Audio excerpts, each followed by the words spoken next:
Okay, welcome back, Junior Model UN delegates. Let's all return to our screens and continue on with our Junior Model UN Preparatory Conference. You guys have all done a fantastic job today. I just want to say thank you for joining us today. I should introduce myself. My name is Eric Bombaka. I'm the Director of Student Programs at the World Affairs Council of Philadelphia, and I compromise the last member of our team with Kristen and Casey, who you've heard from this morning. So I just want to say welcome and thank you all for joining us today. We really appreciate it, and it's good to see you guys all again virtually for the 2021 Junior Model United Nations Prep Conference.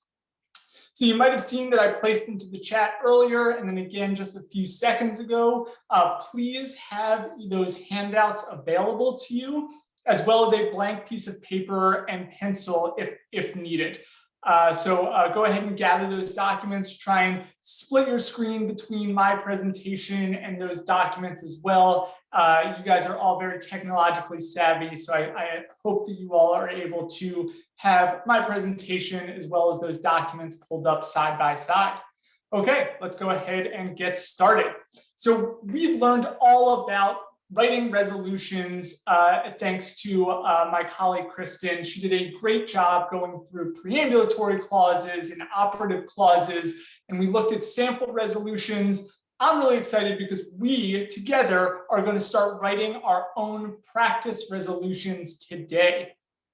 These resolutions will focus on this year's Model UN program topic, ensuring good health and promoting well-being for all.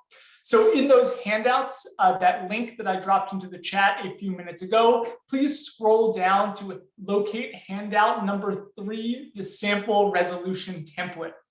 That's going to look like a blank piece of paper with some blue or gray boxes right there in the middle of the document. Those should be fillable locations. So you should be able to type directly into there if you want to write your sample resolution on the template document that we've provided. You could also write your sample resolution on just a piece of paper or a pencil if you don't have that document available to you. So 2 ways to join this part of the presentation, either using handout number 3, the sample resolution template, or grabbing a blank piece of paper and writing your resolution on a separate piece of paper. Okay, so you'll see right at the top that there are some blank boxes for you to write in. So we're going to write those in together. Again, part 1 is the heading, and it answers these really crucial questions. What is the committee? What is the topic? And who are the sponsors? Essentially, who are we writing to? What are we writing to them about? And we have to identify ourselves, right? Who are the sponsors? That's us. So who exactly is writing this resolution? Well, we're going to go ahead and work on this together. So I'm going to give you some of the answers. Now think, what is the committee? What committee are we writing to for this program? Let me just pull up the chat so that I can see if you guys are following along. If anybody wants to place into the chat the committee that we think that we're going to be writing to, the UN. Yes, absolutely. It's very correct. We are writing to the UN. Does anybody know the term for the group of countries that we're writing to? It's all 193 countries in the United Nations. So the UN is correct, but then specifically, yes, thank you, Patrick and Neil and Maggie and everybody else following. Yes, we are writing to the General Assembly. So great job. In that committee line, go ahead and write the General Assembly. Next up is the topic. What is our topic? What are we writing to the General Assembly about? If your document is not working, just go ahead and grab a piece of paper and go ahead and write on it just physically like they did back in the Stone Ages before computers existed. Okay, the topic, Patrick, thank you. Good health and well-being. We're ensuring good health and promoting well-being for all. Great job. And then who are the sponsors? Who is writing this document? Who is writing this document? Who is it coming from? Us, exactly. It's coming from you guys, but who are you representing? Jaden, fantastic job. Yes, these student delegates are our writers today.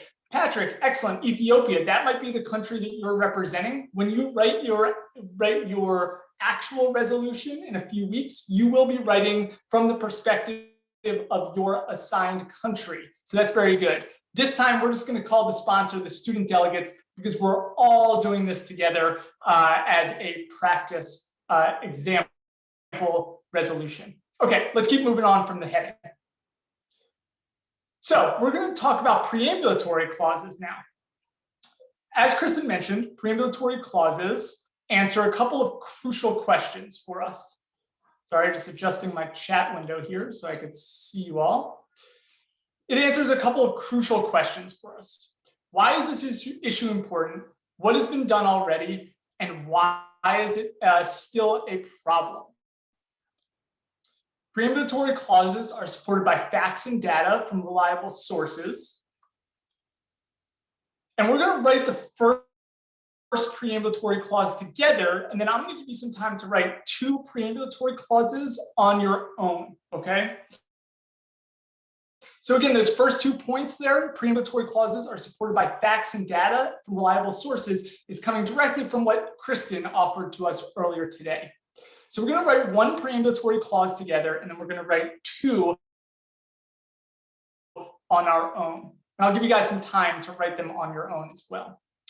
Okay, so this is a screenshot from handout number 4. So many of you are looking at handout number 3, where you're able to type into the sample resolution template. Go ahead and pull up or scroll down to handout number 4 as well. Handout number 4 contains a whole number of quick facts, data, and information about the topic at hand, ensuring good health and promoting well-being for all. So we've just taken a screenshot of that document. So go ahead and follow along with me on the presentation. We've taken a screenshot of the quick facts section that will help us write our first preambulatory clause that we're going to do together. And I've highlighted this section in particular. And I'm going to read it for us. In 2016, indoor, also known as household, and outdoor, also known as ambient, air pollution caused some 7 million deaths worldwide. Inadequate water sanitation and hygiene led to a total of 870 deaths in the same year.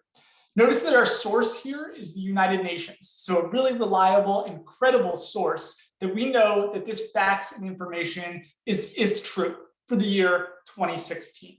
So we're going to use that fact right there to build our preambulatory clause, our first preambulatory clause that I will do for you guys.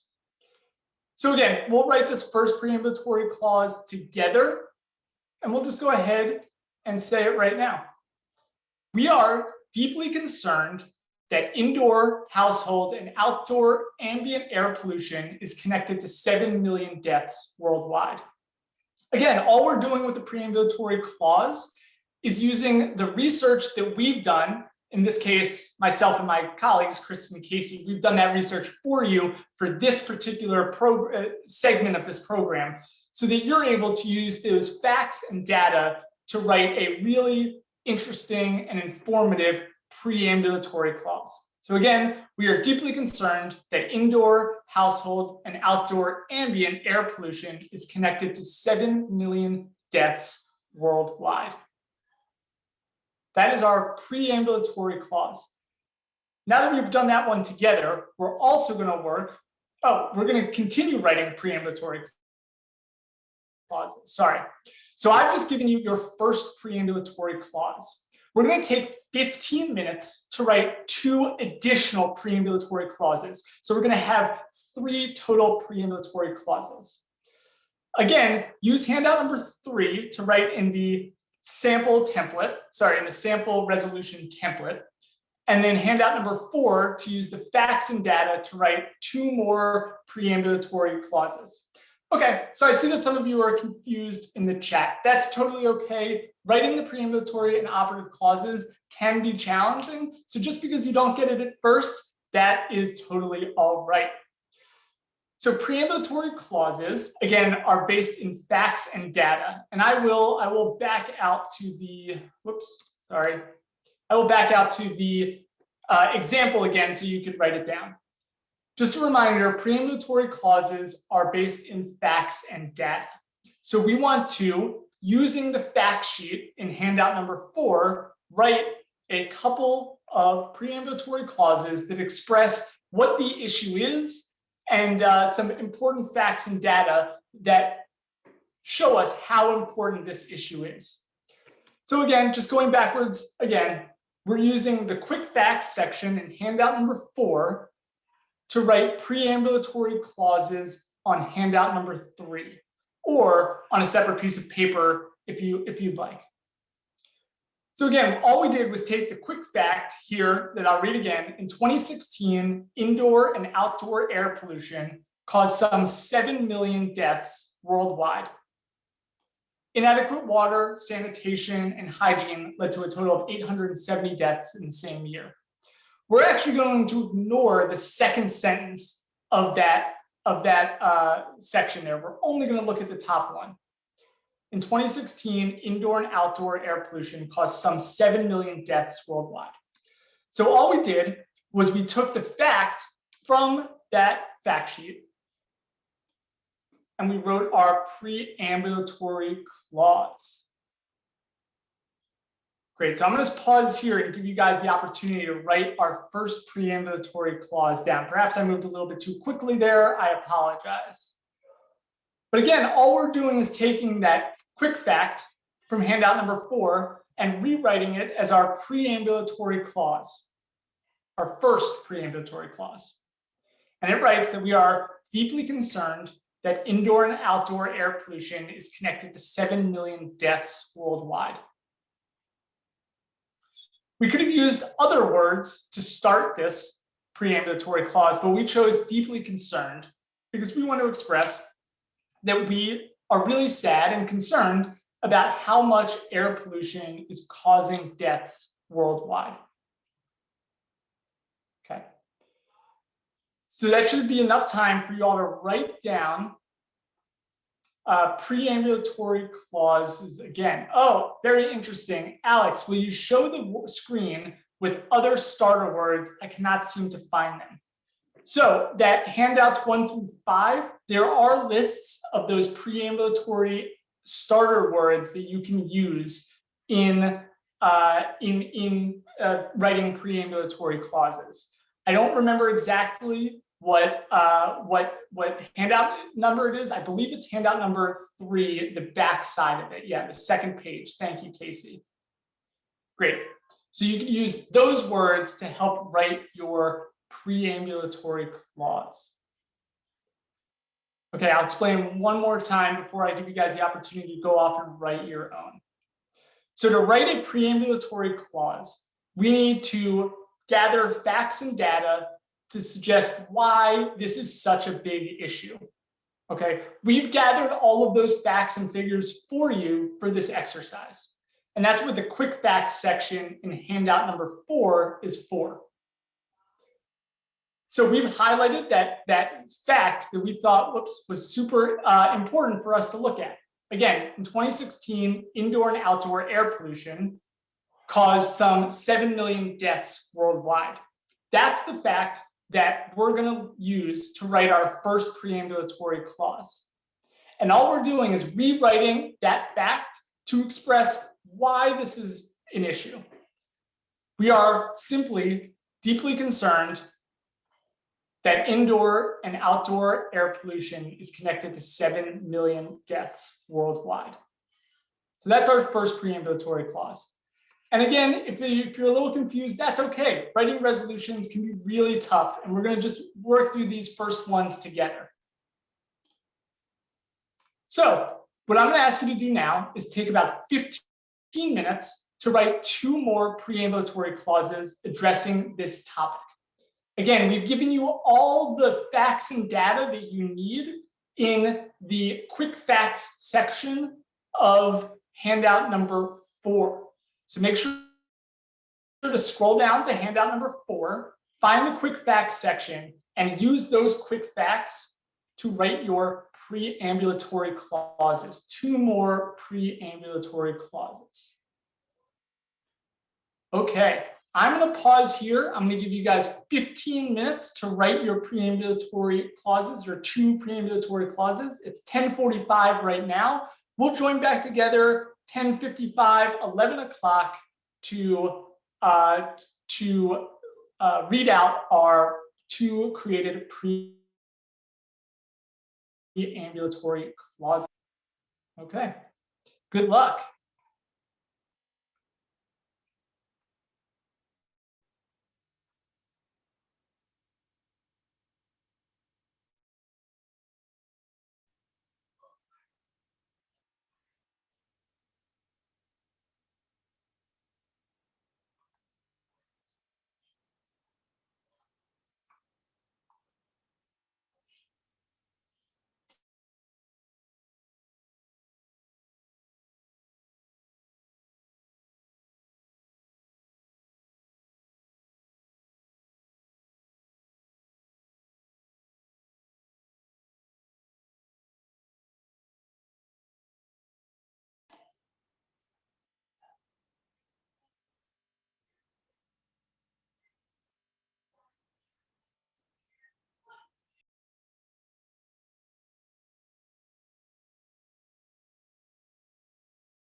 Okay, great job. I could sense everybody doing a really good job writing their 2 preambulatory clauses. We have about 10 more minutes to write our 2 preambulatory clauses.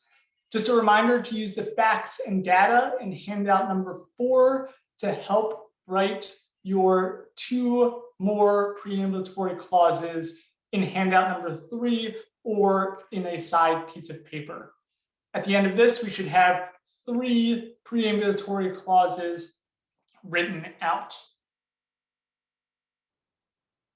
We're going to take about 10 more minutes or so to write our 2 preambulatory clauses.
Okay, we have about 5 minutes or so in our preambulatory clause writing, practice writing session.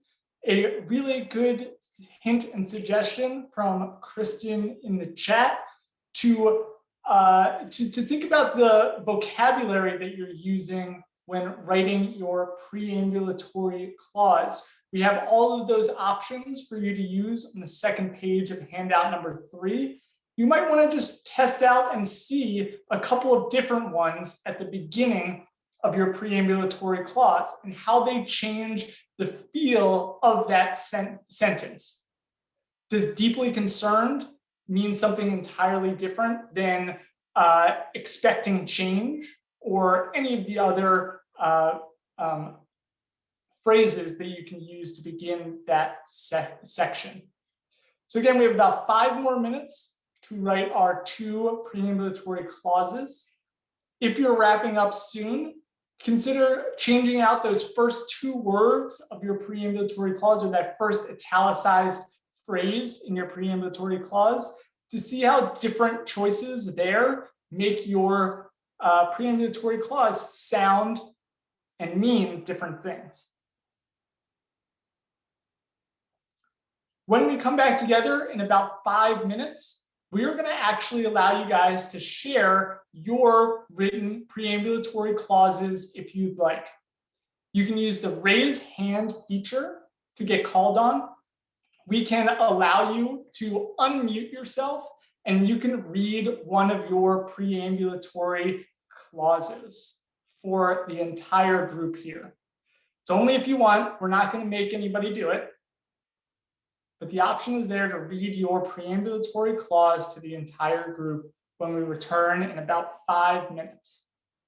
Good luck writing your 2 preambulatory clauses.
Okay, we're going to come back together in just about 1 minute. Go ahead and finish up writing your 2 preambulatory clauses. With the one displayed on the screen right now, we have, that should make 3 preambulatory clauses for us.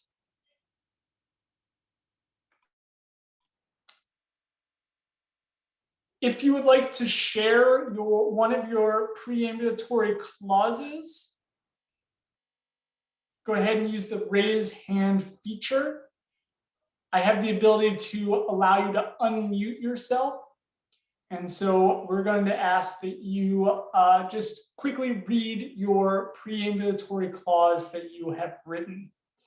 I have 4 hands up already. I hope we can get to all 4 of you. Just want to make sure that we're staying on time today as well. So apologies in advance if we aren't able to get to all of you. We're going to take 30 seconds for us to finish up writing our 2 preambulatory clauses. Just a quick note, and I'll talk about this later, but do not exit out of that PDF tab that you might have open. If you exit out of it without saving, it will be lost forever. So if you are writing on handout number 3 directly into that PDF, do not close that document unless saving, and we'll talk about saving at the end so that you don't lose your work. Okay, I think we're going to get started. We have Alex up first. Alex, I'm going to allow you to talk. Go ahead and talk. Oh, okay. That is unfortunate. Alex, it's saying that you're using an older version of Zoom and you are unable to talk. I'm really sorry, Alex. I'm really sorry. If you would like to add one of your preambulatory clauses to the chat, that would be great. Thank you, Alex. I really apologize for that. Next up on my list is Daniel. So Daniel, I'm going to allow you to unmute yourself. Unfortunately, you too are using an older version of Zoom. I apologize for that as well. Daniel, if you don't mind putting your preambulatory clause into the chat, that would be fantastic for us. We'll all look for Alex and Daniel's preambulatory clauses into the chat. Samantha, you're next on my list. I'm hoping that you have a newer version of Zoom. I'm going to allow you to talk. Okay, that seemed to have worked for you, Samantha. Go ahead and click the unmute button and read your preambulatory clause. Just one of them, please. Can you hear me? Yes, we can. Go ahead, Samantha. Okay. Recognizing that immunization is one of the world's most successful and cost-effective health interventions. Great. Thank you, Samantha. Well done. Fantastic job. We appreciate that. Okay, we have in the chat, Alex put his into the chat. Alex, I'll just go ahead and read it for you. Emphasizing that immunization is one of the world's most effective and profitable health interferences. Okay, very good. Daniel, aware of the fact that that worldwide women make up 76% of women make up medical personnel. These are all good. They are all focusing mostly on on fairly positive things, right? That women are making up a larger percentage of the medical personnel. That in and of itself is not necessarily an issue, correct? We're looking for issues that we're trying to solve in the preambulatory clause, but those are all really well written as well. I'm going to move on to Sydney. Sydney, I'm going to give you the permission to read yours. Unfortunately, you are using an older version of Zoom, Sydney. I really apologize for that technical issue. Go ahead and write yours into the chat and I will read them. Sophia, I'm going to give you the opportunity to speak. Let's hope that yours is available. It is. So Sophia, you can go ahead and unmute yourself and read yours. Alarmed that 19.4 million children did not receive essential vaccines as infants. Great, thank you, Sophia. So Sophia brought to our attention that was it 19.4 million infants are without vaccines right now. That is a really critical global issue. Sophia, thank you for drawing that up. That was a perfect preambulatory clause.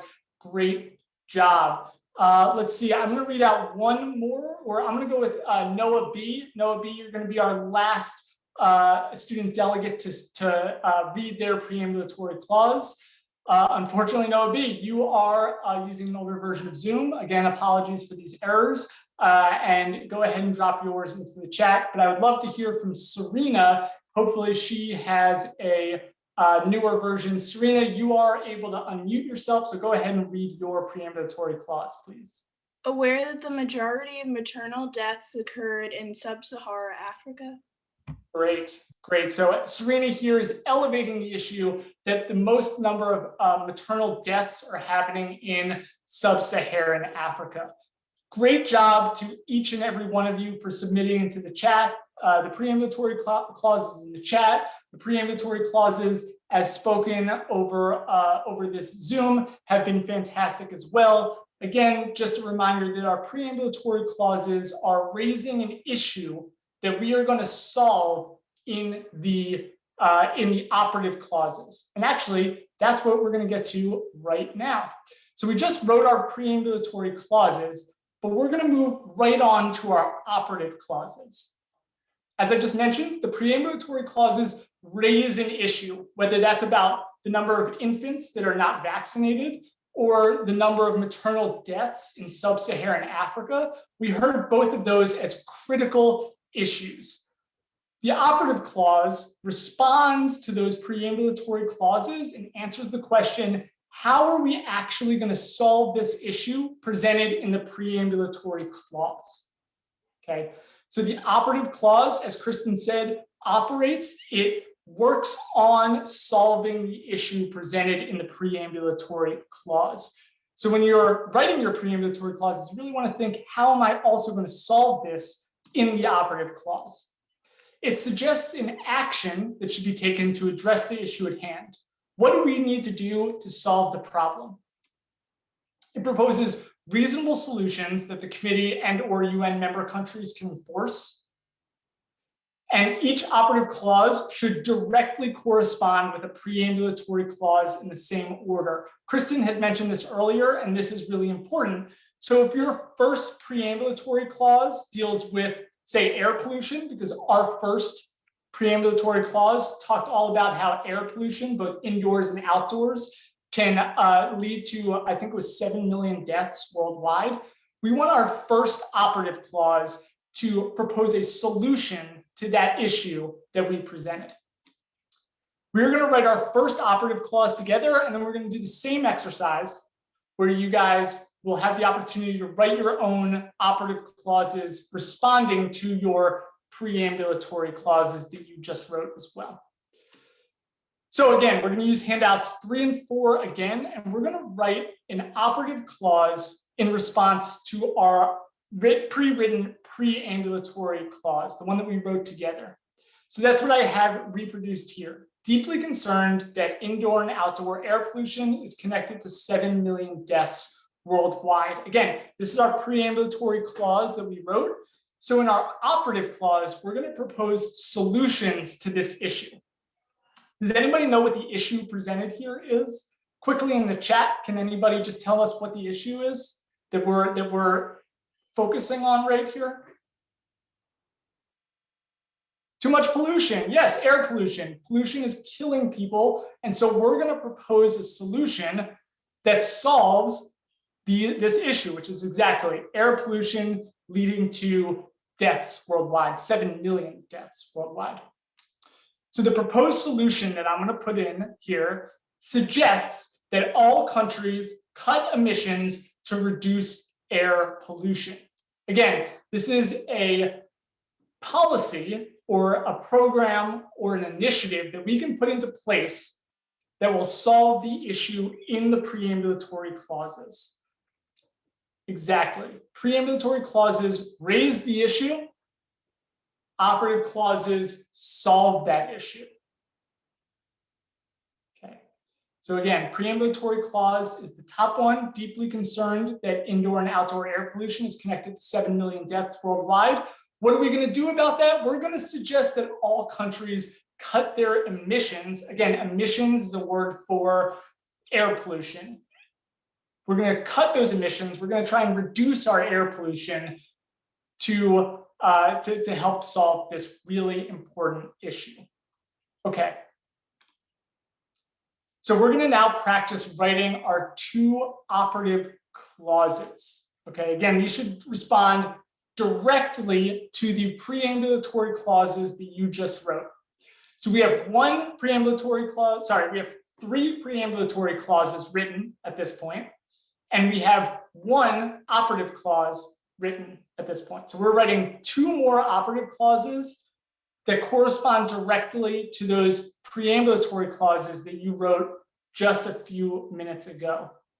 Okay, so we're going to take 15 minutes to write our operative clauses that respond to the preambulatory clauses that we just wrote. Okay.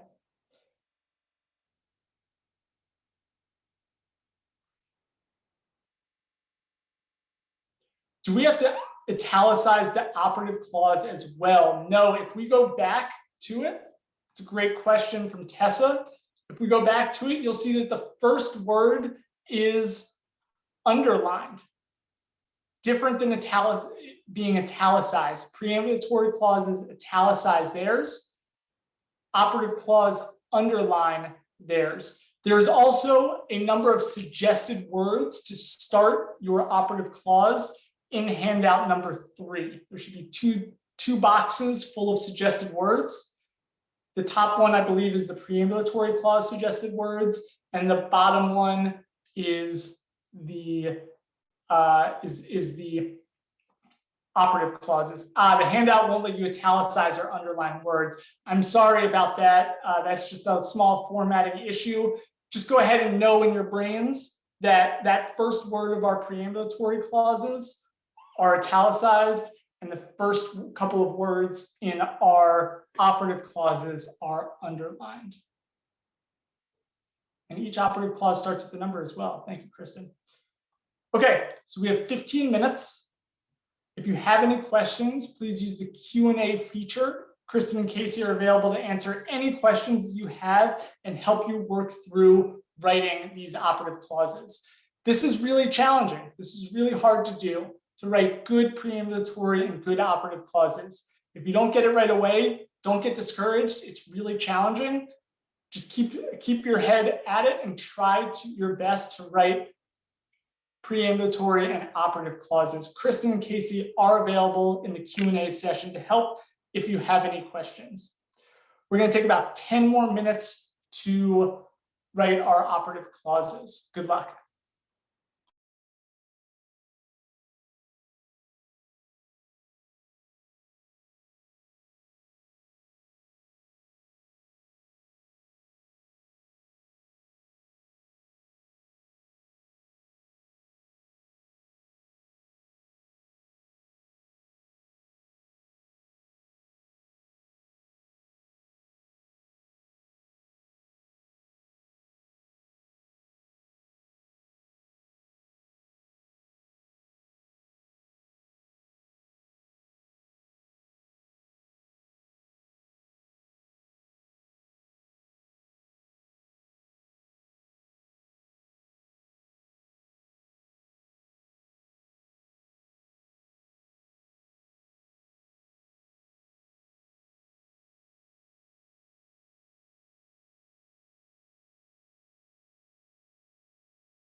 Okay, we have about 5 or 6 more minutes to write our 2 operative clauses. It's a really good comment in the chat from Kristen to think about how your operative clauses are going to solve the issues that you raised in your preambulatory clauses. So if your preambulatory clause focused on women's health in sub-Saharan Africa, your solutions should promote women's health in sub-Saharan Africa. If your preambulatory clause is dealt with the immunization of infants, your operative clause is going to want to talk about providing more shots, immunizations for kids throughout the world. Question from Patrick, do we still share these? Yes, we are going to do the same thing where hopefully we have students who are able to read out their preambulatory and operative clauses in the raise hand feature. I'm going to give you guys 5 more minutes to write your operative clauses.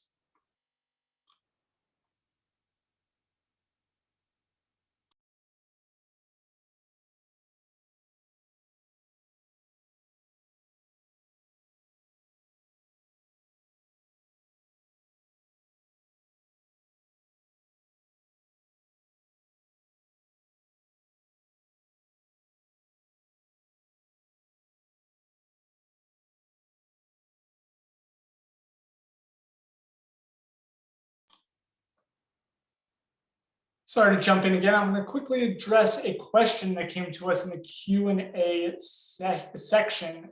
The question is, can 2 preambulatory clauses cover 2 different issues?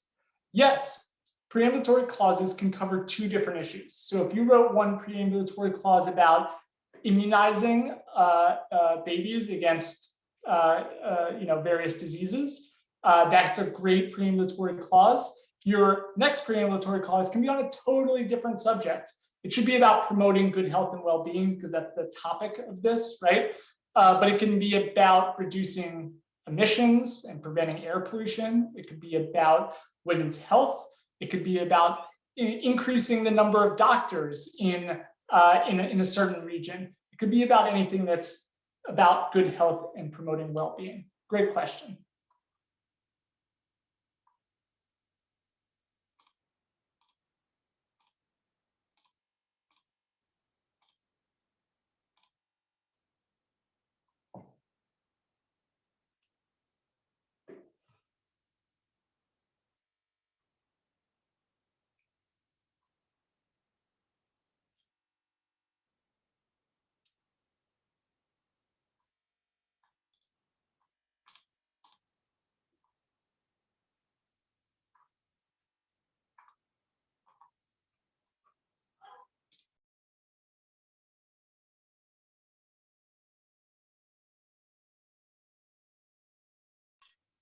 Okay, we're going to take 2 more minutes to finish up our operative clauses. You have 2 more minutes to finish up your operative clauses. Great job so far, everybody.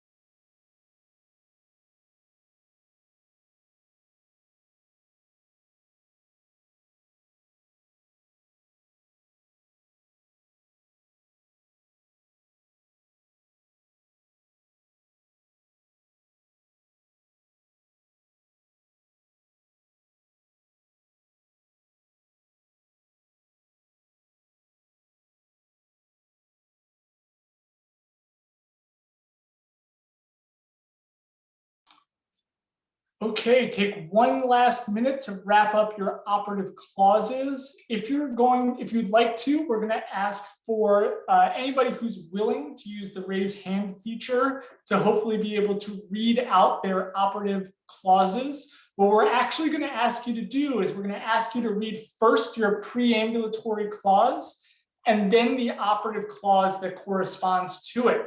because remember, the preambulatory clause sets up the issue, and the operative clause is what we're going to do to solve that issue. So they really have to be thought of as a pair together. The preambulatory being what the issue is, the operative being what we're going to do about them. So we're going to ask you to read your preambulatory and then read your operative clause that corresponds to that preambulatory clause. So you're actually going to be reading both your preambulatory and your operative for this section. Okay, so first up we have Eileen. This, I believe, will be coming from Waldron Mercy, if I'm not mistaken. Eileen, if you can go ahead and unmute yourself, you can read your preambulatory clause followed by your operative clause. Eileen, do we have you?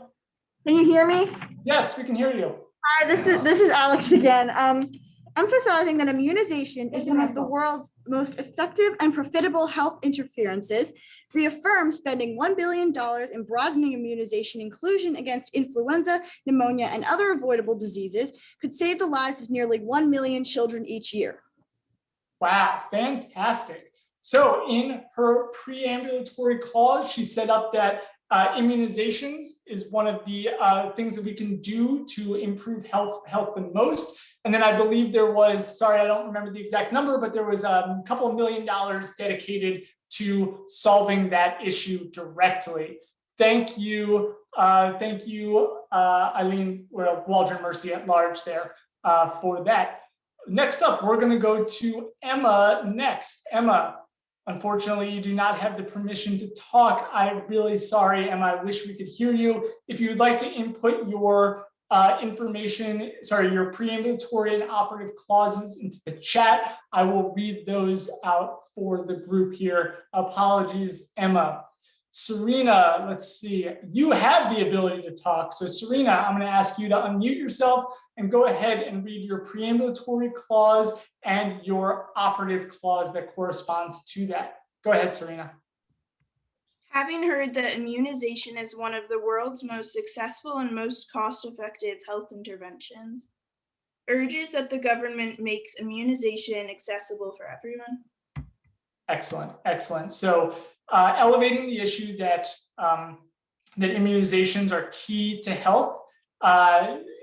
Serena is proposing that governments make immunizations a larger part of their national health conversation. Sorry, I'm paraphrasing there for you, Serena, but great job. Really well done, Serena. Great job. Okay, we've got Emma next. Emma, unfortunately, Emma, you do not have the ability. Sorry, I think I already went to you, Emma. You don't have an updated Zoom. Again, really apologize. If you would like to drop your information into the chat, we will read your preambulatory and operative clauses. We have Samantha next, and then we'll get to Emil. After that, Samantha, when you're ready, you can go ahead and unmute yourself, read your preambulatory and operative clause for us.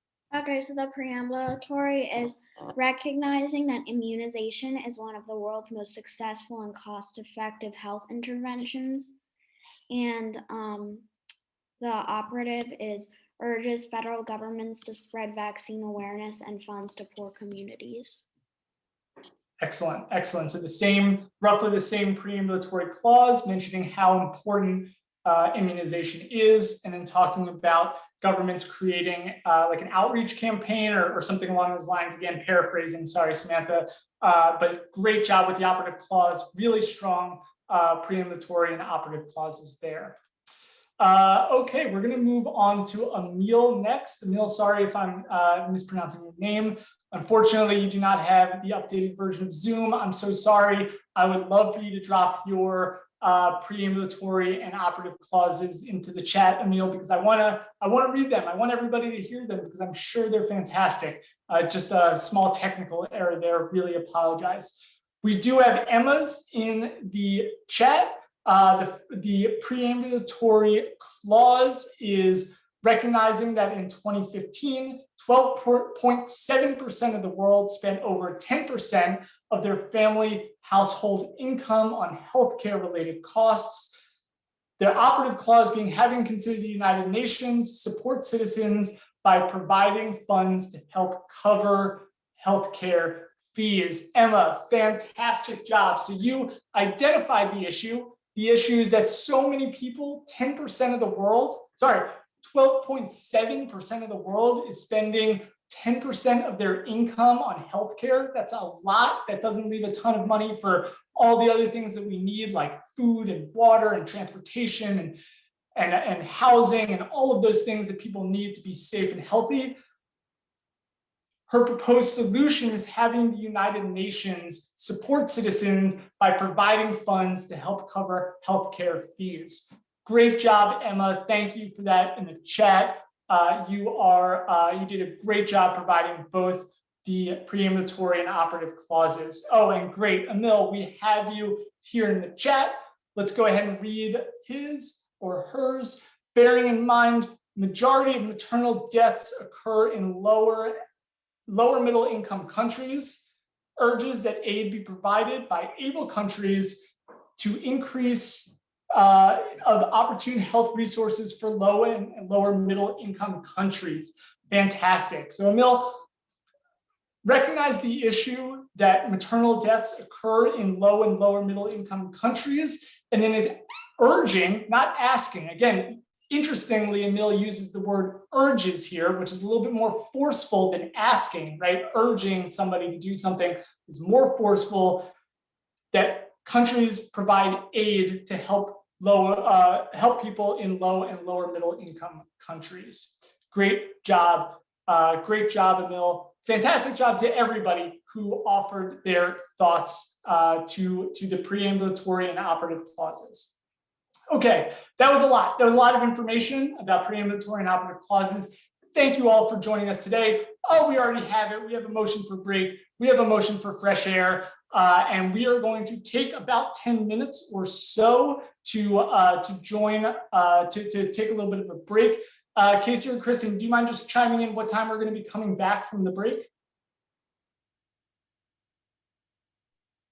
So if we do 10 minutes, we can do 11, 25, 30, I guess 35, 11:35.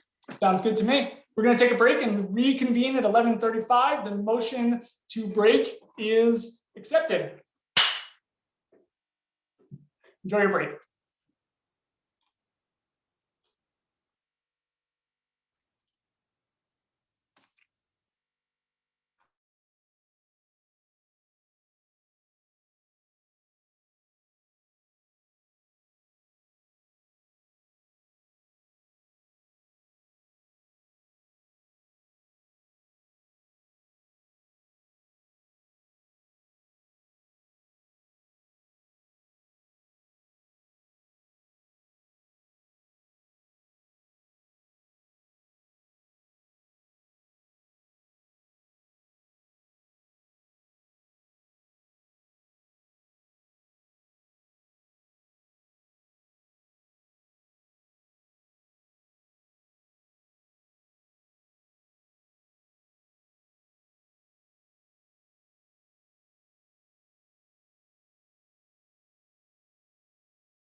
Okay, welcome back, student delegates. Let's all return back to our screens one more time.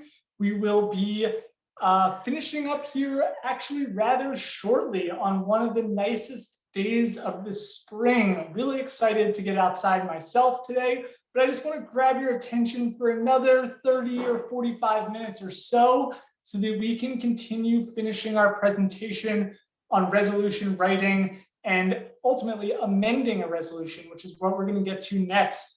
So thank you for all of our participants who have joined us as present and voting. I appreciate each and every one of you for being with us today and being so engaged, not only in the chat, not only over voice, but writing your preambulatory and operative clauses as well. I am consistently amazed at how good you guys are at this, because it's a really challenging thing that people spend their entire lives dedicated to doing.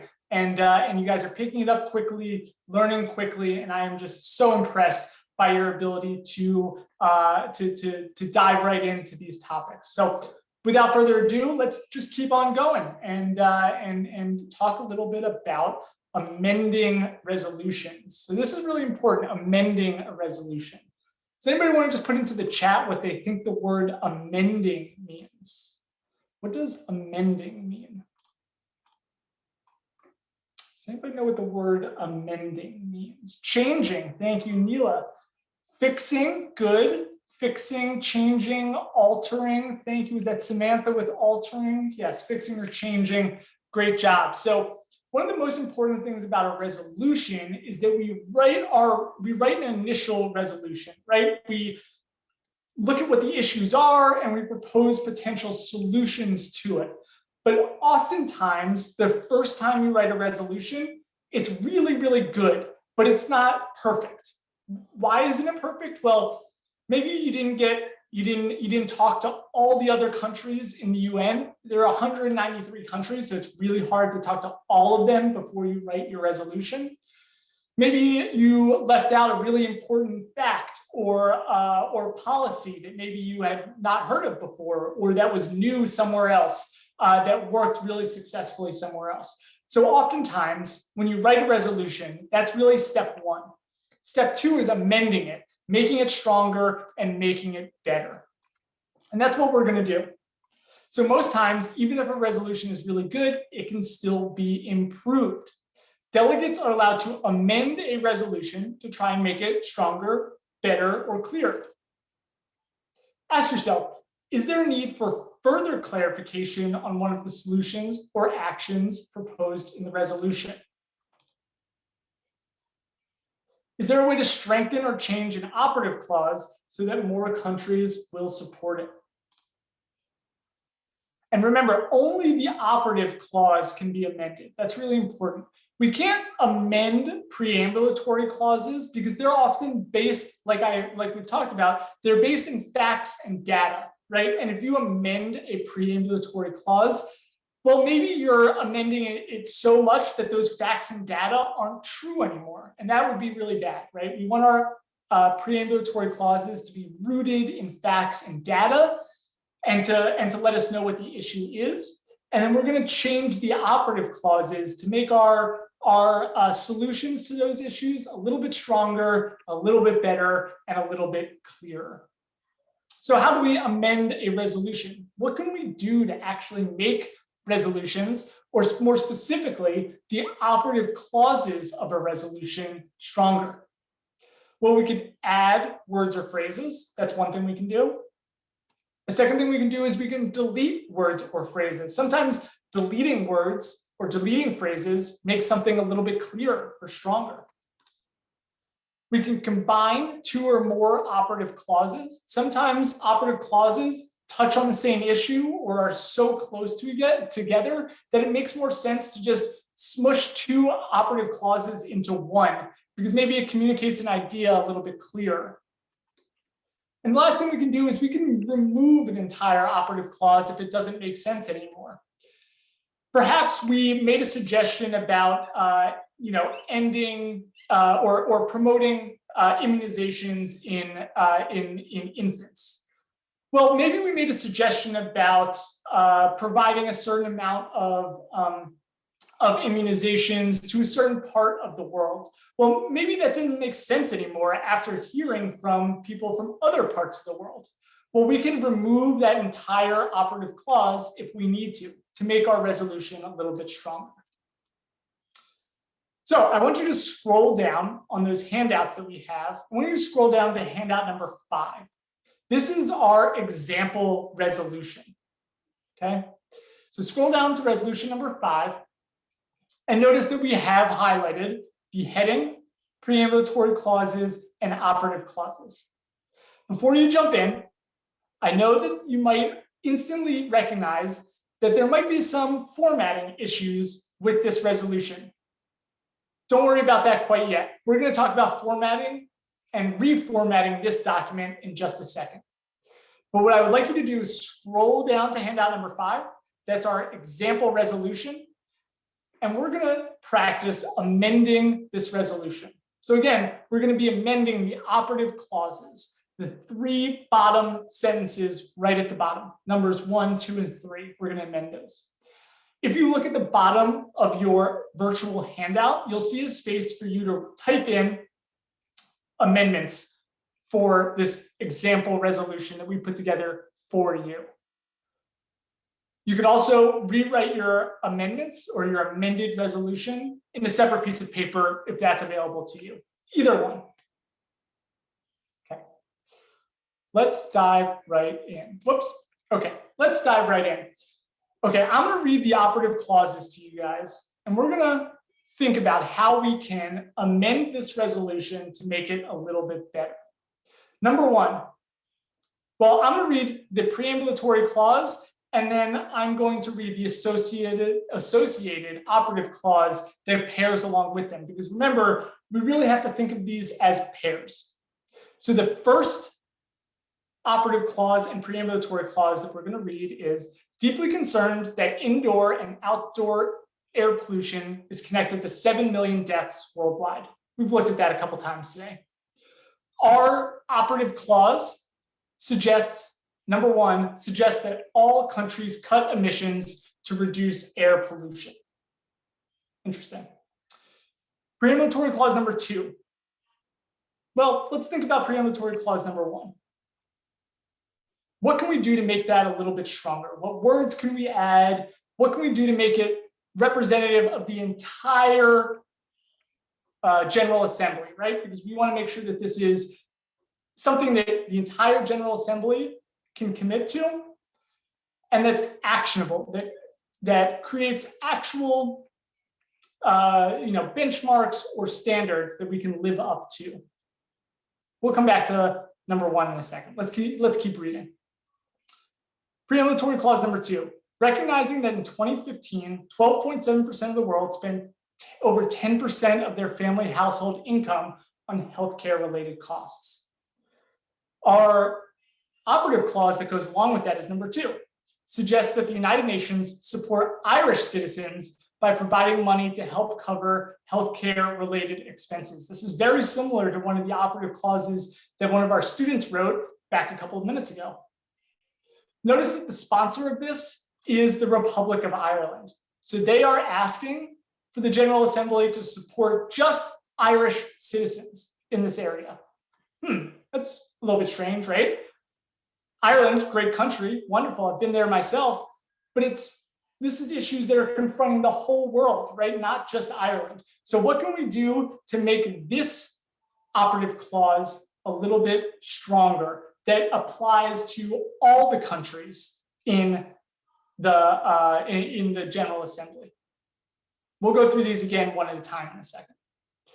The final preambulatory clause is concerned that 1.6 billion people live in fragile settings where conflicts or environmental factors threaten access to healthcare. The third operative clause suggests that addressing climate change and conflicts and wars to better health outcomes for all. Okay, so that's number 3. We're going to go through these again one at a time, and I want to hear from you in the chat if you are able to. So going back to operative clause number 1, suggest that all countries cut emissions and reduce air pollutions. Oh, very interesting. From, I don't see your name on here, unfortunately, but change the beginning word to something other than suggests and to something stronger. Very interesting. We have Jack, I believe, saying enforce all countries to cut emissions and reduce air pollutions. That is certainly stronger, definitely. But what does cut emissions mean? What can we do to cut emissions? How can we have countries cut emissions? How much do we want countries to cut emissions? Do we want them to cut it down to 0? Do we want to have 0 emissions? That's not really possible, right? We need to have some number of emissions.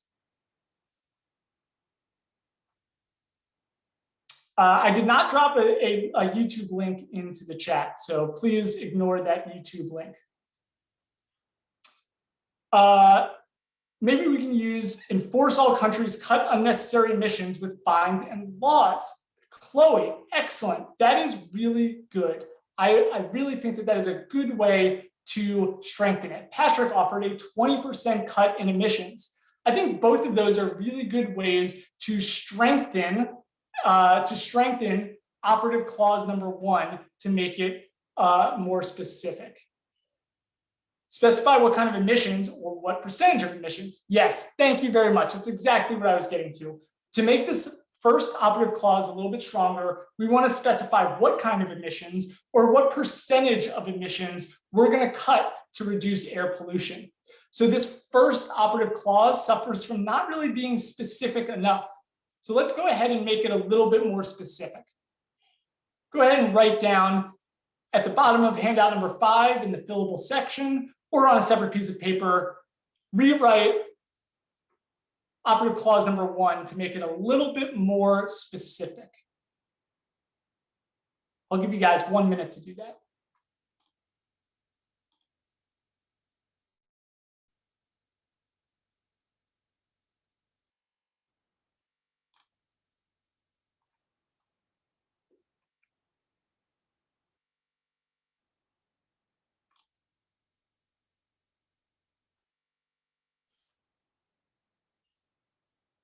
Okay. So operative clause number 1, the issue there was that it wasn't specific enough, right? We need to define how countries can cut emissions, or at least give them a metric, a number to try and cut emissions, whether that's 20% like Patrick offered, or just specifying some number of some percentage of emissions is really good ways to make that one better. Operative clause number 2 kind of suffers from a different issue. It suggests that the United Nations support Irish citizens by providing money to help cover healthcare related expenses. This one I think is a little bit too specific, right? And I don't want to give away the answer here, but does anybody want to offer into the chat what we can do to make this one appeal to more people than just Irish citizens?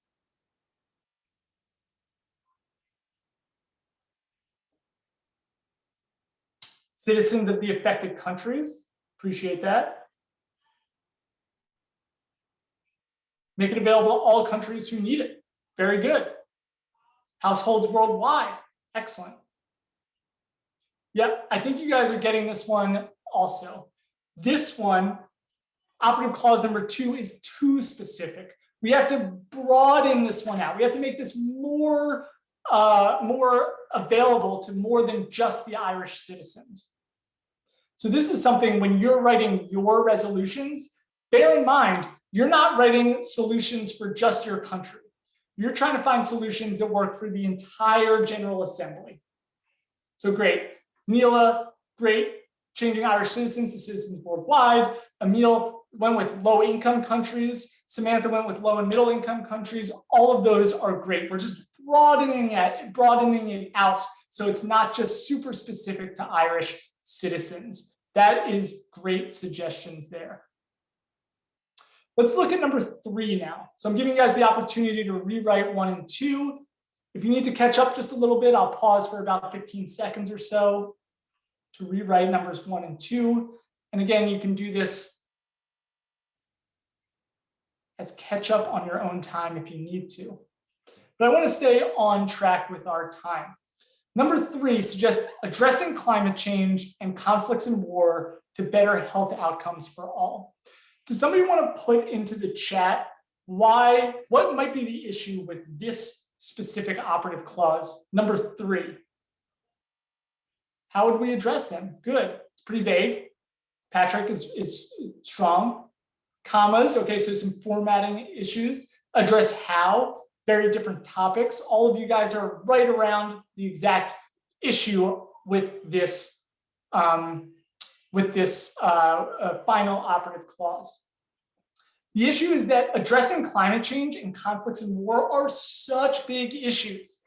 We can't possibly solve those issues by looking at the topic of promoting good health and well-being for all. Those are topics that have to be addressed in other areas. Those are really significant global issues that the whole world is confronting. And just with the snap of the fingers, we're not going to be able to address climate change and conflicts and war. That's going to take some serious effort and dialogue and diplomacy to solve. So maybe we have to maybe we have to cut that one altogether. Maybe it's just too broad for us to work with. Or alternatively, maybe there are ways to make it a little bit more specific, maybe solving certain aspects of climate change, or maybe solving certain conflicts and wars in order to better health outcomes for all. So what I want you guys to do is think about that one, and we're going to keep moving, but there are a couple of different ways that you can address operative clause number 3 and amend it to be a little bit better. And I'm going to let you guys think about that one for a little bit on yourself. And there's some really good discussion in the chat here. Thank you for that. Okay, now some of you noticed that there were some formatting issues with that document. Just to quickly review our formatting issues, there are 3 main parts of a resolution: the heading, the preambulatory clauses, and the operative clauses. It is essentially one long sentence separated by commas and semicolons. A period only appears at the end of the last operative clause. And again, that direct relationship between preambulatory clauses and operative clauses. Think cause and effect. And again, you're writing for the General Assembly, the United Nations General Assembly, not just the government of your own country. So your solutions should be feasible, be usable by countries all over the world. You guys are starting to get a hand at this, and we're going to keep moving. Okay, so I want you to pull up resolution number 5 and go ahead and just, whether you can circle them or just note them or just write them on a scrap piece of paper. What are some of the major formatting issues that you found? And you can go ahead and drop into the chat, if you'd like, some formatting issues that you've seen in the example resolution in handout number 5. Take 2 to 3 minutes to do that. I'm going to go ahead and pull it up for us so you have it available to you. What are some formatting issues that you see here that can be addressed? They did the formatting opposite. Interesting. What do you mean by that? They did the formatting opposite.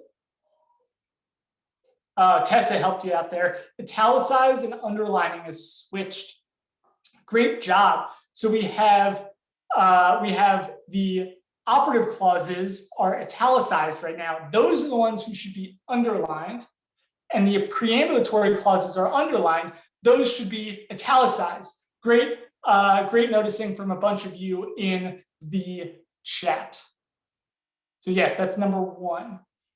I believe, I forget who it was who had originally said the word suggests, right? Oh, and we have Caitlin here with it, right again as I was talking. Yes, we don't want to start every sentence with suggests. It's kind of just, it's a little boring and it's not strong always, right? We want to make sure our statements are strong and powerful, and suggests is good, but sometimes it's not great. It's not exactly what we want. Yeah, Mila, you said it exactly. Sometimes it can be weak, just a little weak. Maybe sometimes we need to go more than just suggesting. Maybe sometimes we have to demand. Maybe sometimes we have to expect something or something along those lines. And so I encourage you to think about changing some of those first word statements that really offer, some power and oomph, for lack of a better term, into our operative clauses. I saw some notes about punctuation as well. Good, you guys have noticed some punctuation issues here. The name, or was that on purpose? Yeah, I think that was an opportunity for you guys to fill in your own names there, but I'm not sure if it's actually fillable on your end. Apologies for that. If you are using those handouts, it may not be fillable. If you end up printing this out, you can go ahead and write your name on there as well. Or if you're technologically savvy, you can probably find some other way to insert a text box or something along those lines there where you could put your name on this document. Okay, great job noticing those formatting issues. Let's keep on moving. Yes. Yes, it's okay if you don't italicize or underline on this document because unfortunately that fillable document doesn't let you. However, we're going to talk about you guys submitting your resolutions later. You definitely should make sure that you italicize the first words of the preambulatory clause and underline the first words of the operative clause on your real resolutions that you will submit in the next couple of weeks. That is important that you get that formatting right for the future, even if you're unable to on the handouts that we've given you. Okay, so let's move on to position papers. Ooh, this could be scary for some people, position papers. They're like research papers. They can be a little intimidating, but really they're super easy and interesting because you get to learn all about your country of study. Position papers are a little bit like research papers. Delegates research their assigned country and topic. Often position papers begin with information about their assigned country, like the population, brief history, culture, and relationship to the United Nations. So a good chunk of your position paper is all about learning about your assigned country and then telling the reader, in this case, me and Casey and Kristen, my colleagues, and your teachers and your peers, all about your assigned country. It's a really good way to learn more about your country and then communicate that information to others. Delegates research the relationship between their country and the topic and try to answer the questions, how is the country succeeding at their goals? Where can the country improve? How can the country improve? And why the country should improve. So I'm going to pause here for a second. All of this information, including the PowerPoint, will be available to you guys in the future. So don't worry about writing all of this stuff down. However, it's really important to know that position papers not only include some of that basic information like population and a brief history and culture, but it also includes the relationship between the country and the topic. So some of you guys have subtopics focusing specifically on maternal health or immunizations or improving access to doctors around the world, doctors and nurses around the world. It's really important that when you do your position paper, you look at how your country relates to those topics. So if I'm studying the country of Iran, per se, Iran might have certain things that it's really good at in terms of its relationship to a good health and well-being. Perhaps, and I don't know this for sure, I'm kind of just making this up as I go, but perhaps maternal death rate is really low in Iran. That's something that they're really good at. But perhaps the immunization rate of children is really high, or is really low also, and that's not a good thing. So it's important for you to look at your specific subtopic and how your country relates to that specific subtopic. You should be able to find information about all of that doing some online research using reputable sources. Your teachers, perhaps a school librarian, are really good resources to use to help you find that information from reliable sources online. So how do you format a position paper? We're going to suggest one format of a position paper for you, but you should definitely listen to your faculty advisors, teachers, or librarians about how you should be expected to format your position paper. Part 1 should be an introduction and history of the topic and issue. Part 2 is an introduction and history of the topic, issue, and how that relates to your assigned country. And part 3 is an explanation of potential solutions to the topic and issue. So again, you're just introducing your country, you're introducing your topic, and then explaining how your country and topic fit together, what they're good at, and what they need to improve at. Be sure to talk to your faculty advisor about how they want you to format your position paper. This year, in addition to doing alternatively to doing a position paper, you can perform a 2 to 5 minute opening speech on your assigned subcommittee from the perspective of your assigned country. You should talk to your faculty advisor about whether they want you to write a position paper or make a speech. That is up to your faculty advisor to make that decision. We are offering it as an opportunity for you to do, instead of writing a position paper, we don't need you to do both. You can do either one or the other as determined by your faculty advisor.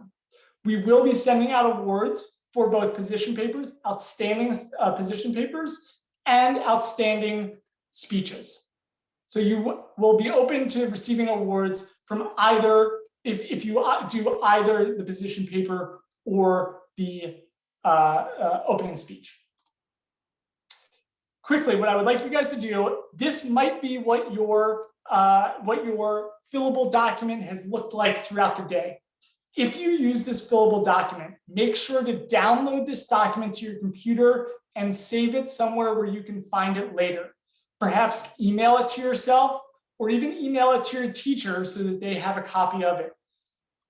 Perhaps this is where your download button is in the top right-hand corner. If it's not there, I encourage you to look for this document. When you close your web browser or tab, if you do not download your document, all of your work today will be lost. So I encourage you to please download this document, and so you have a copy of it for yourself later. Really important. If you want to save your work, please download this form. And then I just want to get to some brief tips for preparing for the final conference before we say goodbye for today. Have a friend or classmate peer review your draft resolution for common formatting or grammatical errors. Practice debating, public speaking, and responding to clarifying questions. Know your research, find good sources, and use statistics that can help back up your argument and position. When we come to the final conference, it's really important to listen carefully to make sure that you fully understand another delegate's point of view. Remember back to January where we talked about diplomacy and how delegates use diplomacy and communication skills to solve these global issues. Listening carefully and keeping an open mind is really important.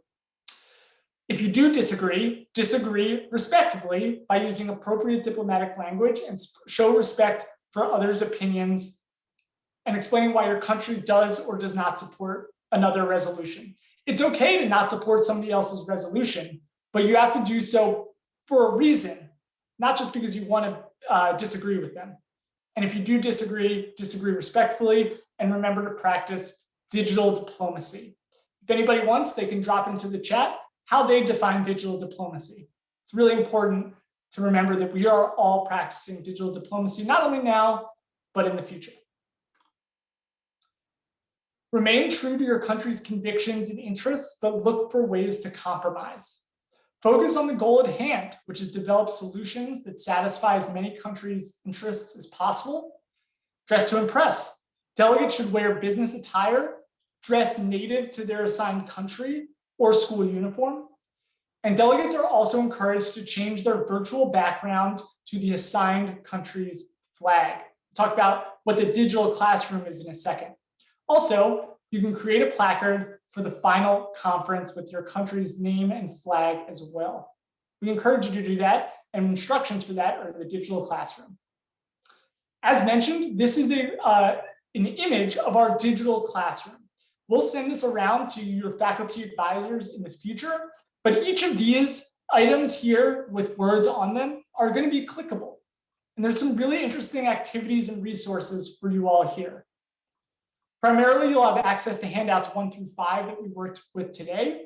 You'll have how to create final conference placard instructions here, as well as briefing papers and resources and information how to create a video recorded opening speech here. These 3 computer screens contain links to recorded sessions of today's program. So you can go ahead and rewatch recorded sessions of today's program in the future. We also have a couple of activities for you guys to use. Public speaking activities, a Kahoot with the United Nations, submitting a question directly to us, and a parliamentary procedure doc as well that might help you in the future. All of this will be made available to your faculty advisors in the near future. Some quick updates on writing position papers and recording speeches. These should be done either individually or in assigned groups. That is up to your faculty advisor. Faculty advisors, you're welcome to assign this individually to your students or in your country groups. The submission window for this, for your position papers and recorded speeches, are March 26th through April 30th. So we'll accept position papers, excuse me, anytime between March 26th and April 30th. Outstanding position papers will be open to awards, and we will present awards for outstanding position papers. So do a really good job writing them if you would like to get an award from the World Affairs Council of Philadelphia. Write a resolution. We ask that resolutions are written in your assigned country groups. Again, from the perspective of your assigned country, we're asking you to write 3 preambulatory and 3 operative clauses. Those are due on Friday, April 30th as well. We encourage you to write your position papers a little bit earlier, although we will accept them up until Friday the 30th, April 30th, because we know that writing a resolution does take some time and effort, and those are due on Friday, April 30th at the latest. Okay, if you guys have any questions, you can go ahead and submit them in the Q&A section or in the chat. We are happy to answer any questions that you guys have right now. I just want to say on behalf of the World Affairs Council of Philadelphia, thank you so much for participating today. You guys did such a fantastic job, and you've been doing a fantastic job learning in this virtual environment this entire year. It's not ideal, but you guys have shown exemplary